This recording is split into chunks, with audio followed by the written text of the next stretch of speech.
So I promised you provocateurs who both Lauren and Robin, and thank you so much for helping to frame. Pardon me? You can't hear? We can now. Can you hear now? Can you hear now? Thank you.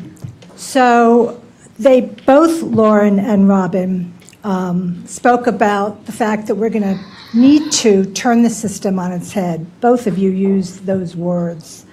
And that will stay with us, I think, for the rest of the day as we move forward with the other panels. We will now have time for discussion and some Q&A, and we will also take questions through Twitter. And I'm going to remind our friends who are on the webcast to use the hashtag Serious Illness Care, NASEM, and Amy Melnick and Amy Berman will field those questions towards the end. No, right now. We're going to take them right now. Go for it.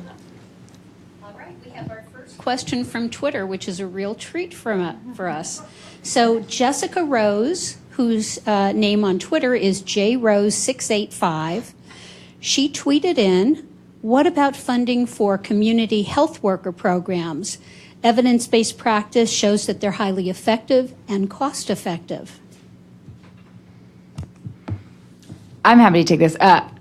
Well, what about funding for community health worker programs? Of course, community health workers, I think, are important, and there's a lot of excitement around them. I will say the literature on community health workers tends to be quite mixed. It's kind of like the case management literature. You can find papers that say they're the next great thing, and you can find papers that say not worth very much at all. I think one of the big questions for me on community health workers is who manages them and what's the role on the team. So, again, this is one of those things that like the medical community discovered, and now they want to hire huge workforces of community health workers to join the Medicaid managed care company or join the ACO. But in fact, some version of community health workers have existed for a long time in the social service delivery space, in community-based organizations. And so there's a question about how to fund community health workers, but then also what the metrics of evaluation should be for what a good community health worker does. And my fear as I watch some community health workers migrate from the community-based organizations acting as their employer and hub over to the healthcare world is that we will have an instinct in us to standardize and protocolize their work in ways that actually is quite counterproductive. The value of community health workers to me is actually the relationship, the cultural concordance, their kind of understanding of the ins and outs of people's lived experience in the community. And when you bring them in and you say, now you're a low man on the totem pole, we'll pay you twice as much to poach you away from the community-based organization, but now you have a checklist of 15 things to do every time you show up to a door, I think we may be squeezing out of that role some of the things that we actually went out and sought their expertise for in the first place. Yeah, I mean, I think Lauren spoke very eloquently to this. I think, again, the Promotora model has been around for over 100 years. A number of the area agencies on aging in the early 90s, when I was at AOA, were working with Promotoras on the border. And we're doing fantastic things. The thing that was so important about them, they were so indigenous to the community, and they came out of the community. These models are very, very different. And again, I would say that we need to understand, partly it's evidence-based that we need, but also are we reinventing new jobs that may be great for some people, but let's again think about, should we, rather than investing in new jobs, again, in the medical care system, take advantage of the community-based infrastructure that's already out there, build on that, and strengthen that, and do some evidence-based work. I'm a researcher by training, so I want to see evidence, but I also want to see that we continue to invest in the community from which a lot of these models have come. I have some questions for our panelists, but I see people are standing and waiting, so I'm going to defer till the end. So if you could introduce yourself and then ask your question, please. Hi, my name is John Gardenier. I'm retired from the National Center for Health Statistics. More importantly, relative to Lauren, I have a doctorate in business administration. Closer to the mic, please, sir. Oh, is the mic on? Is it on? Okay. Okay, I am a scientist, a fellow of AAAS, and I got my professional training at business school. So these are not unrelated, and also I've specialized in operations research and statistics and computer data handling. So I'm very familiar with the type of work Lauren is trying to do with good measurement. The thing that I worry about is an inadequate focus on the inverse, and I'm curious as to what Lauren would say about this. Think about Stephen Jay Gould's 1981 book, The Mismeasurement of Man, which basically dealt with the race issue, but told how eminent scientists doing huge amounts of data analysis, because they did it all wrong, were fundamentally incapable of getting at the truth. And he pointed out how to get at the truth. I think a lot of the problem that you're having is not that we're not measuring the right things, but we're putting a lot of emphasis on measuring things that are counterproductive or harmful. And relative to that, I got to give a kudo to Robin for her emphasis on what we call, I'm also a retired naval intelligence officer, and something we refer to lovingly as ground truth. Data systems typically do not give us ground truth. And your emphasis on having to know what the actual situation is where the rubber meets the road is, I agree, absolutely essential. One final point, whatever we do as scientists has to sell politically. We have not been able to sell happiness, although all those things you're talking about have been measured as components of happiness worldwide. We can't sell quality of life. We're probably not going to sell social benefit, because we've talked about that politically for a very long time. We need to find language that we can deal with as scientists, but will also resonate politically. And how might we do better at that? I've said too much already, I'm sorry. But my question is primarily for Lauren. How can we measure better and avoid measuring so badly? I'd like you to come to my next doctoral committee meeting with me. It's the perfect question. It's something that I struggle with all the time. And in fact, I keep coming back to this challenge, which is our standard modes of measurement and even ways of knowing. These are like epistemological questions in the academic kind of health services research, health policy world, are feeling to me more and more fundamentally misaligned with kind of the ground truth of creating community health, delivering social services, and helping people to create meaning. I don't have the answer other than more qualitative work, right? Because I think the qualitative work is the way in which we listen closely and we start to unearth and find themes across what people are telling us is important to them. And then hopefully smart people can take those things and develop new measures or new ways of knowing. Maybe it's not even measurement, but new ways of knowing. I wish I had a better answer, but I'm so glad that you raised it.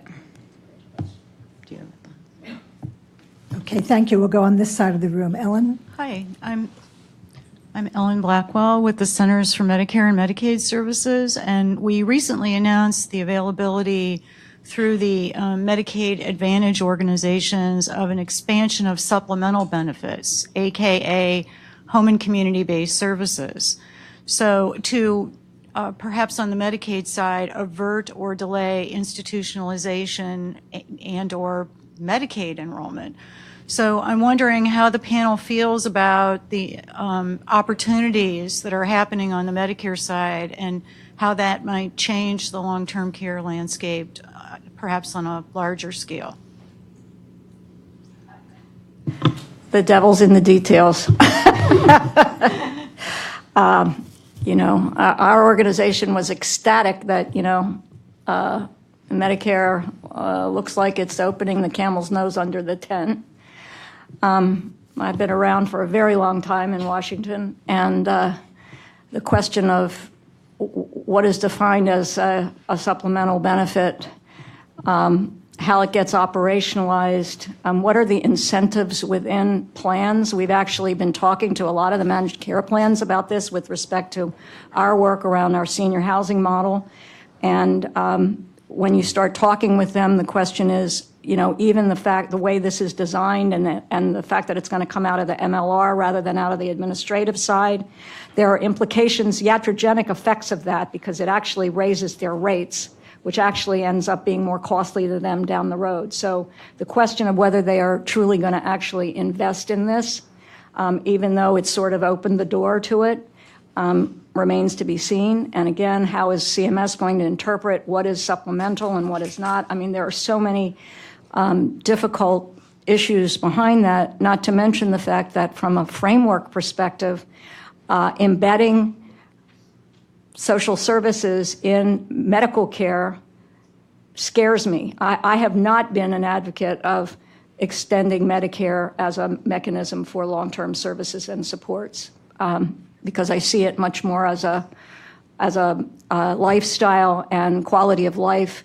and much broader issue than medical care. And so once you embed it in health care, medical care, which is what Medicare pays for, we could end up with some sort of strange outcomes. So I'm cautiously a little optimistic because it's a little camel's nose under the tent, but I think there's a lot that we have to see coming out of it. And I would just add, if I may, that I think that we should be optimistic. It is a step forward. It is a positive step forward. And I would hope, having heard the lived experience of the Spitales this morning, that we try to keep it simple. Bruce Chernoff at the SCAN Foundation always talks about that. We have, as we heard this morning, developed a healthcare and social service system that is just so complicated that people cannot access it. Thank you for allowing me to use my moderator's prerogative. James Tulsky from Dana-Farber Cancer Institute and Brigham and Women's Hospital. My question has to do with direct payments to patients and families.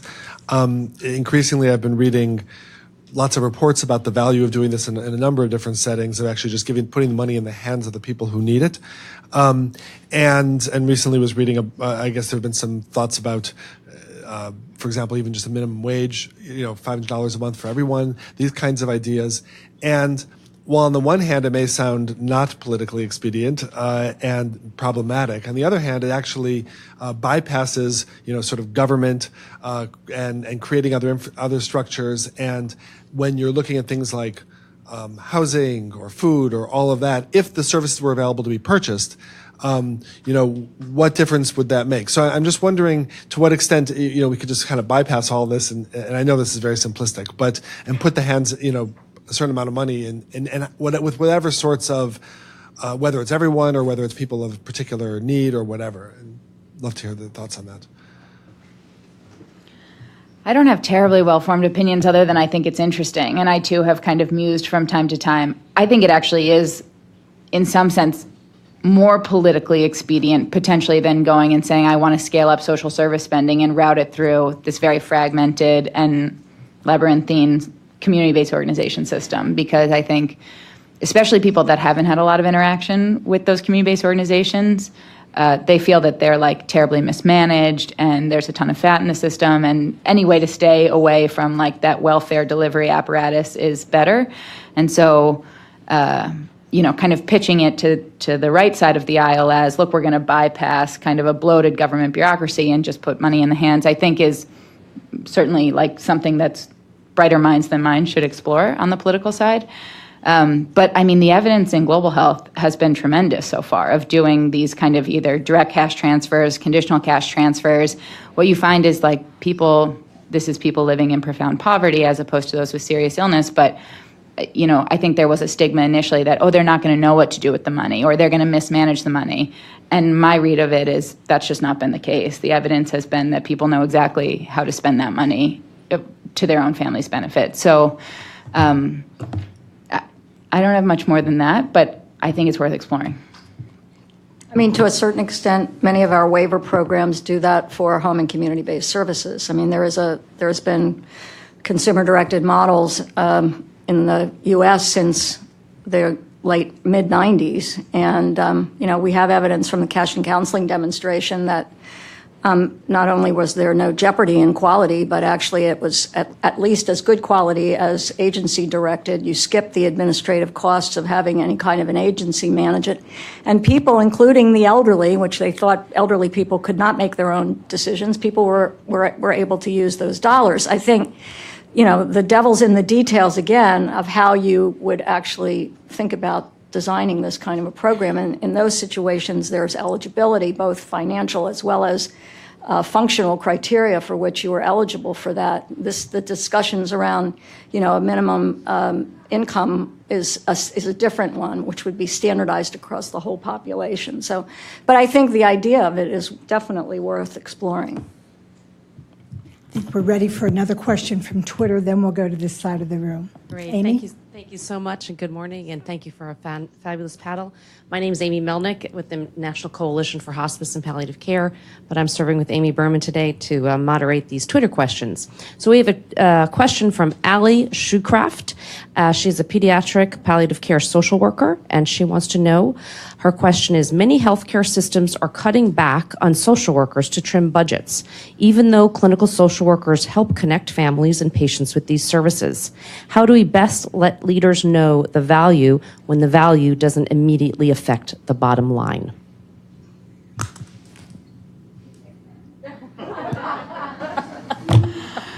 Oh man, I don't have a straight answer there other than, this speaks to the earlier issue about how to demonstrate, how to bring evidence to bear demonstrating the effectiveness of social workers and other kinds of coordination, connecting type staff. I think most people don't like the idea of, well, you randomize patients. Some get medical social workers and some who really need it don't, and then we'll see who does better. That feels, in some sense, icky, if not unethical. But short of having that kind of research, which is what has become the standard and the norm, when these same decision makers who are making decisions about medical social workers are making decisions about proton beam therapy or whatever else, it's hard to make that kind of argument without the evidence. So I would also say I think the medical social workers are having trouble because, in some sense, people are starting to lose sense of in what way are these people different from these other caseworkers, case managers, community health workers, care coordinators, patient navigators. My experience with health systems is when I've gone in to even try and study these roles and I say, how many community health workers do you have on staff? They say, oh, we don't know. And I say, does this job title and this job title really functionally do the same thing? We're not really sure.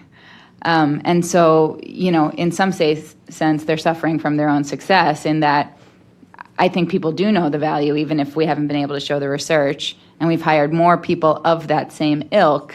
And now the question is, what differentiates a medical social worker who often gets paid more from a kind of paraprofessional or other kind of community health worker whom really I think health systems may be able to pay less. So those are random musings. I don't have a great answer, but off the cuff thoughts. And let's not forget coaches, the new profession. We have time for one more question. Thank you. Thank you. Lori Bishop with the National Hospice and Palliative Care Organization. I really appreciate a lot of your comments about the need to have a collaboration between social services and healthcare and not expect the healthcare to provide all of those things. And we do keep creating, we love to create roles, but it's so convoluted and confusing. I've been a nurse by background. I'm a nurse for 30 plus years, and that hospice model of care is a team-based model of care, interdisciplinary, including the aide or the community health worker, including volunteers. do a lot of partnering with social services within the community to help with home modification, Meals on Wheels, and transportation. And we know that there's been some studies on the value of that model when people get into it in a timely manner and they actually live longer with a higher quality of life. My point here is, how can we learn from that model? When I first got introduced to hospice care, I'd done a lot of hospital nursing, a little bit of outpatient nursing, and wondered, why isn't all of healthcare based on this model? So I guess I'd like your thoughts on how can you learn, or how can we do some research on that model and think about how that model could be moved upstream, because it does not try to do the social services. It integrates and collaborates with social services on behalf of those individuals to try and keep them aging and dying in their home. Thank you. I think you raise a really good point. I mentioned geriatrics and the folks that I work with who really do what I would say is really holistic, team-based, particularly home-based and community-based services where they are team-based and utilize the whole collaboration. The same is true for hospice. And we have other models too. I mean, I guess my more generic question is, we have examples of this in various pieces.